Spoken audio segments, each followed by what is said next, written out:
Hot band of the week. Hot band. Megadeth. The Death. Dave and the Gang. Dave and the Gang. Drops a hot new single. Yeah. Everybody jump. We had a local guy in that single. Steve DiGiorgio. Yeah. Steve DiGiorgio. Yeah. Devil's Taint. He's in one of those areas of the taint. God love him. He's in one of the taint cracks. Yeah. Perfect. If you don't know Steve DiGiorgio, he's in like 1,000 bands. Right. So look him up. You'll figure it out. Awesome bass player. But he did the new Megadeth album. There was a little sneaky photo that they did, and it was, people were like, well, that's his bass. Is that his foot? And that's all we have to go off of. But apparently it was him. Yeah? Yeah. How many times do you think you've seen Megadeth? Oh, man. It's like not as many as Metallica, but I like Megadeth more. It's just never the opportunity. I just missed him, Yeah. I've seen him a couple times. Far? Back in like the, late 90s, I would say. I love some Megadeth. You got a random, pretty rad story about The Death. The Death. I mean, so, like Slim knows, when I was coming up, Megadeth was like my band, man. Like, those were my fucking dudes. Fuck everybody that talks shit about Megadeth. Go die in a fire, whatever. I was living in Cincinnati, and I'd probably seen that band like, I don't know, 10 or 13 times in like 5 years. So anyway, I'd seen them like 13 times or something in like a couple of years or something. Because I was following those little fuckers around the Midwest, because what else did I have to do? Yeah, right. So anyway. If you're not from there or don't know about it, there ain't much to do. Right. So that being said, he was on the local hard rock radio station, WEBN, and they were doing a celebrity DJ hour. They say like, is it like The Ben, or is it Call Ben? No, WEBN. Oh, EBN. Yes. Oh, I thought you said WBEN. No, WEBN. I hear things. Frog.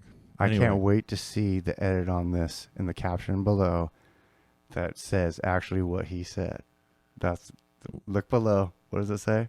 Yeah. Was Slim right? So he's like I said, doing the guest DJ spot or whatever. And you can call in and talk to Dave, and they're giving away tickets and all that great shit. And I'm like, sweet. And so the hour came, and I called, and I got through. And I was like, holy fuck. And I'm like, hey, can I talk to Dave? And he's like, this is Dave. And I'm like, sweet. Hey, Dave. I've seen your band like 10 or 12 times in the last couple of years. I was kind of wondering if you could be like super bro and hook me up with a free ticket to the show. And he's like, well, we've given away all the complimentary tickets. But if you leave us your name after we get off the phone or off the air, we'll take your name down, and there'll be a VIP pass for you at the will call window if you buy a ticket. And I'm like, sweet. And so pretty rad offer from Dave. Right? Pretty rad stuff. And so I waited till, we went off the DJ, sent it to commercial or whatever.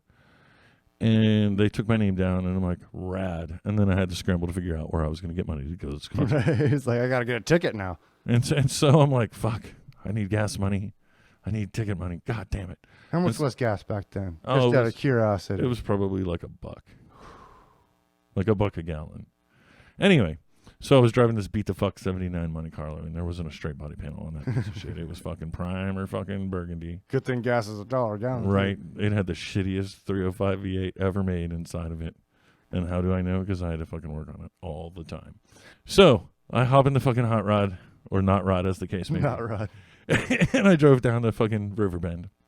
And I go to the ticket window, and I ham down the whopping, I want to say it was like $27 or something for a general admission ticket. And like they That's slap. like what local shows go for now. I mean, some, right. Which is sad but true. Because well, never mind. Anyway, that's a different show. I grabbed the ticket and I rolled over to the will call window, and I'm like, "Hey, you're supposed to have something here for Patrick Donovan." And they asked me to present an ID, and I showed them the ID, and I'm like, "Great."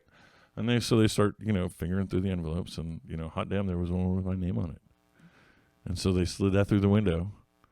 And I opened that shit up, and there was a fucking VIP all access pass to the Megadeth show. Was it like a laminate or it was the fucking nylon the sticker type? What? Like the old nylon. Yeah, so it was type. the nylon, stick it on your shirt. And so I had it on the shirt or whatever, and I rolled back there after their set was done, because I wasn't trying to go back there before their set. Fuck. I was too busy pre-gaming the set, right? Right. Hey. After the set, like getting towards the end because I'd seen him so much, I know what the set is, right? And so I'm like, all right, we're about halfway through Holy War. It's time to go backstage. And so I start going around there, and I'm all like, chest up, swole as hell, trying to walk through there because I got the fucking all access badge, motherfuckers. Right. What's up? Stop me if you dare. And so I get back to this meet and greet area, right, where there's a bunch of other individual tables, and there's, a few people at each table or whatever. And so, they come through there, and they stop at every table, spend a few minutes, sign some autographs, take a picture, whatever. You're chilling by yourself. And I'm chilling by myself because none of the homies wanted to go, had money, whatever, bunch of broke-ass fucks. Anyway, they roll up on the table, and I'm like, oh, my God. Wow. And they're like, are you the guy from the radio station? And who was it? It was, so Dave and Dave? David Ellison, the bass player? Yeah. Okay, cool. Dave and Dave. Dave and Dave. So they're like, hey, what's going on? Are you a guy from the radio station or whatever? And I'm like, hell yeah. I'm like, this is so rad. Thank you so very much. Whatever. And they're like, cool. We thank you for all your support. We're glad you've been coming out on the shows and the tours and et cetera, whatever. Do you want us to sign anything? And I'm like, could you sign this pass that you gave me? And they're, oh, shh. And then when the other two came along, they signed it as well. And so it was totally rad. That's awesome. It was totally fucking rad. Anybody that shits on Dave Mustaine can say whatever they want to say. A lot of people shit on Dave Mustaine. But I generally base people on my personal interaction with them. Exactly. I don't know the dude, so I can't really judge him. I hear the music. That's all I give a fuck about. I don't fanboy over much, and you know me. You know I don't fanboy over much. I'm like, right. Whatever. But yeah, that moment, all fanboy. Just out of my mind. I thought it was the coolest thing ever. That's I'll awesome. never have anything bad to say about Dave, per se. I mean, he could maybe politic and religion a little less, but that's his life, whatever. It's awesome. Right? Yeah. He's selling records, who cares? So yeah, speaking of which, Band of the Week, they got Megadeth. They just put out a new single not too long ago. Can't remember the name. Look it up. Megadeth, new single. Yeah. Good job, Slim. Crack research on this one. Hey, tell you what, we're going to put it in here right now. Look at this. Boom. That's the name of the new Megadeth song that is released and the new album. They'll get it. We have that method. I mean, for you listening on just the audio version of this, I'm sorry you're missing out on so much just action that is actually happening here in the studio. But you can check it out on YouTube.